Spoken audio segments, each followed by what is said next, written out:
আসসালামু আলাইকুম। আজকের পর্বে রান্না করে দেখাবো ইলিশ মাছ দিয়ে বেগুন। ইলিশ মাছ দিয়ে বেগুন রান্না করার জন্য এখানে আমি নিয়ে নিয়েছি ইলিশ মাছ। ইলিশ মাছটা ধুয়ে পরিষ্কার করে এখানে বাটিতে রেখেছি। এখন আমি রান্নাটা শুরু করে দিব। তার জন্য কড়াইতে দিয়ে দিচ্ছি মাছগুলো। মাছগুলো দিয়ে মাছের সাথে দিয়ে দিব স্বাদমতো লবণ, দিয়ে দিচ্ছি একটু হলুদের গুঁড়া, সাথেই দিয়ে দিব একটু তেল। অল্প পরিমাণে তেল দিচ্ছি মাছটা জাল করে নেওয়ার জন্য। আর আপনারা সব সময় তরকারির সাথে মাছ রান্না করলে, ইলিশ মাছ রান্না করলে অবশ্যই জাল করে নেবেন। জাল করে নিলে মাছের যে সুন্দর সেন্ট সেটা থেকে যায়। এখন এখানে দিয়ে দিচ্ছি পানি।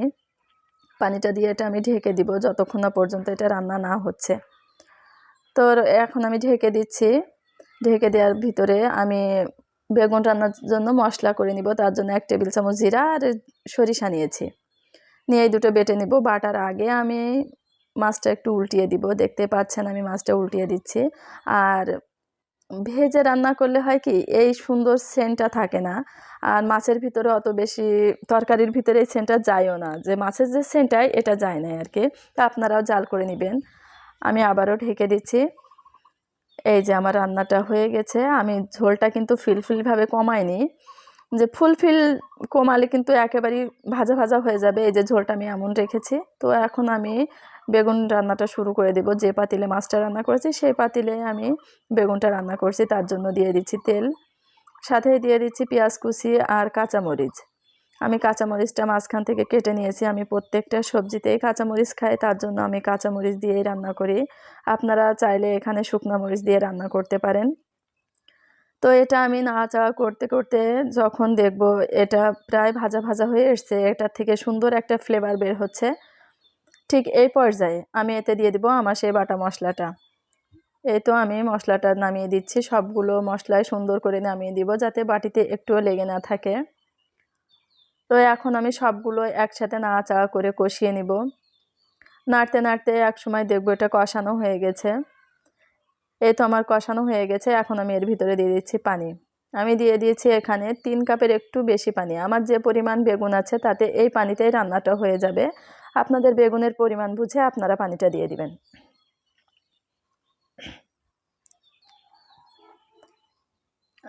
এখন এতে দিয়ে দিচ্ছি স্বাদমতো লবণ, সাথে দিয়েছি একটু হলুদের গুঁড়া, দিয়ে এখন ঢেকে দিব যতক্ষণ না পর্যন্ত পানিতে বলক আসছে। তো আমি একটু উঠিয়ে দেখেছি যে এখানে এখনো বলক আসেনি, তার জন্য আবারও ঢেকে দিলাম। এই তো পানিতে ফুলফিলভাবে বলক চলে এসছে। এখন আমি বেগুনটা দিয়ে দিচ্ছি। আর এতে একটা আলু আমি কেটে দিয়েছি। আলুর সাইজটা দেখেন ঠিক এরকমভাবে দিয়েছি। আর আপনারা চেষ্টা করবেন যেই দিন বেগুনটা বাজার থেকে কিনে নিয়ে আসবেন সেই দিনে রান্না করতে। বাসায় নিয়ে এসে রেখে দিলে সেই বেগুনের স্বাদটা নষ্ট হয়ে যায়, অতটাই বেশি ভালো লাগে না। তো চেষ্টা করবেন টাটকা বেগুন রান্না করতে। এখন আমি এটা ঢেকে দিচ্ছি। আর মাঝে মাঝে আমি ঢাকনাটা উঠিয়ে বেগুনটা উল্টিয়ে পাল্টিয়ে দিব, যাতে করে প্রত্যেকটা বেগুন সিদ্ধ হয়, উপরের বেগুনগুলো যাতে সিদ্ধ হয় নিচে যায়। তো নাড়তে নাড়তে আবারও ঢেকে দিলাম। আর আপনাদের যাদের আমার ভিডিওটা ভালো লাগে অবশ্যই লাইক কমেন্ট শেয়ার করবেন। আর আমার রেসিপিগুলো ফলো করে যদি রান্না করেন, আমি আশা করি আপনাদের রান্নাও অনেক ভালো হবে। তো আপনারা রান্না করে বাসায় ট্রাই করে আমাকে জানাবেন কেমন হলো আপনাদের রান্না। এই তো কথা বলতে বলতে আমার রান্নাটা প্রায় হয়ে এসছে। ঠিক এই পর্যায়ে আমি মাছগুলো দিয়ে দিব।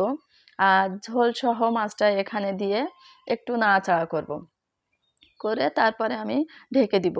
আর মাছ দেওয়ার পরে অবশ্যই ঢাকনা দিয়ে ঢেকে দিবেন, তাহলে মাছের যে ফ্লেভার সেটা তরকারির ভিতরে যাবে আর খেতে অনেক ভালো লাগবে। আর আমি কিন্তু বেগুনটা নাড়তে নাড়তে একটু ভেঙে ভেঙেই দিয়েছি, যাতে করে বেগুনটা একটু গ্রেভি ভাব আসে। দেখেন আমার রান্নাটা প্রায় হয়ে গেছে। আর কতটা মজার হয়েছে আসলে না খেলে বোঝা যাবে না। আপনারা বাসায় ট্রাই করবেন, আমাকে জানাবেন। তো এখন আমি এটা নামিয়ে নিচ্ছি। রান্না আমার হয়ে গেছে। দেখেন এই আসলে যে পাতিলটায় রেখেছে পাতিলটা অনেক গরম হয়ে গেছিলো, এই জন্য আমি কুলায় রেখে এটা উঁচু করে আপনাদের দেখাচ্ছি। আজ এই পর্যন্ত। সবাই ভালো থাকবেন। আল্লাহ হাফেজ।